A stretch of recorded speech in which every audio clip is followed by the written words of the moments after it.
As All Hallows Eve approaches, the spirits trapped within Amhurst Asylum begin to awaken. Jeffrey Graves and crew do everything they can to manipulate the senses, creating an immersive haunted experience. The patrons come through for a tour of this old broken down asylum.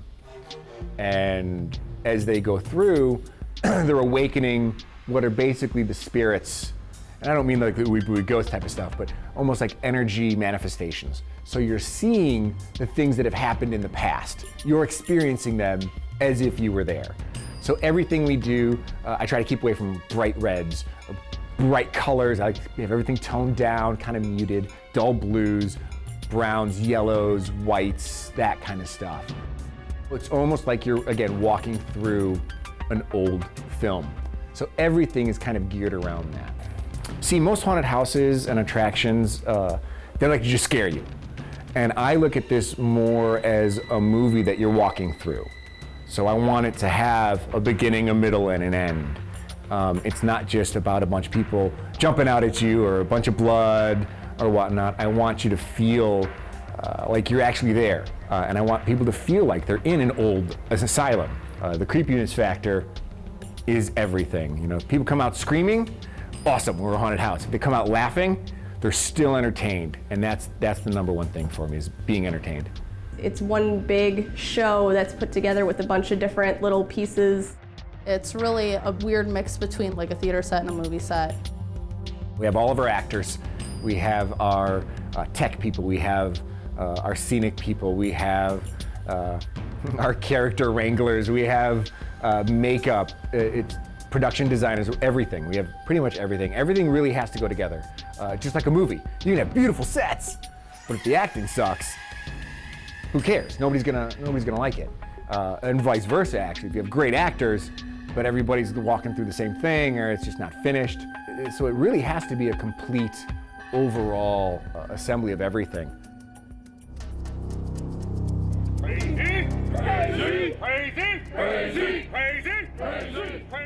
When we first opened, it was really small, maybe 30 kids, and I do mean kids. And so instead of auditioning, since they really didn't have a pool to pick from, we just all worked together. We did workshops and tried to build from that. Now we're a lot bigger and a lot better known, so we typically have between like 60 and 70 kids come and audition.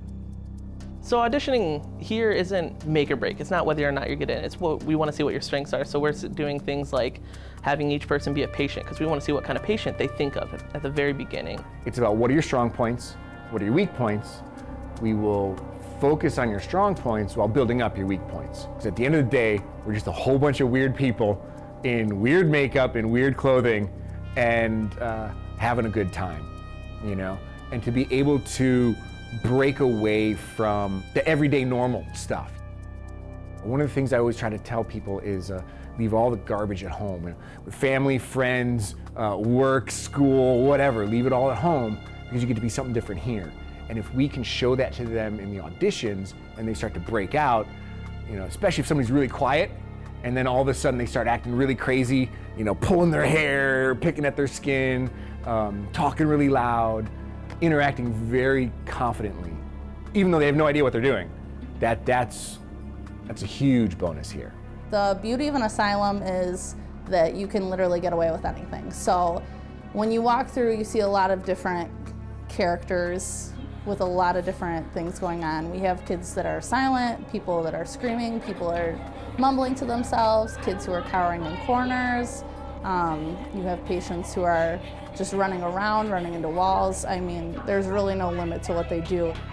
It's not like a movie set where, you know, maybe you're just kind of panning over something. It's not like a stage set where you can see it from far away. People are literally walking through it. So it has to be believable, it has to be real. You have to be very into what you're doing, because if you're just kind of complacently, you know, throwing wood somewhere, it's not gonna feel as real.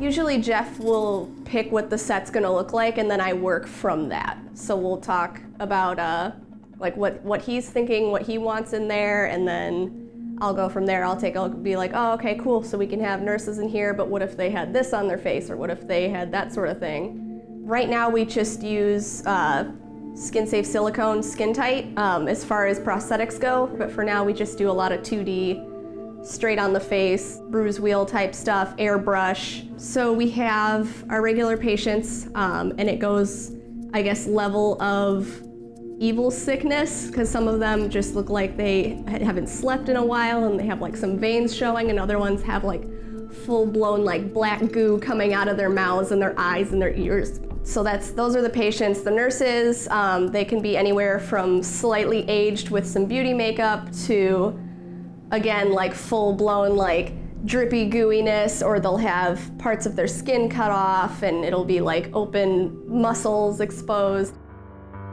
One of the best things, I always forget about this until it actually happens. And it's usually myself and Dean and somebody else. We're in the control room in the back. It's been a heck of a long battle getting open.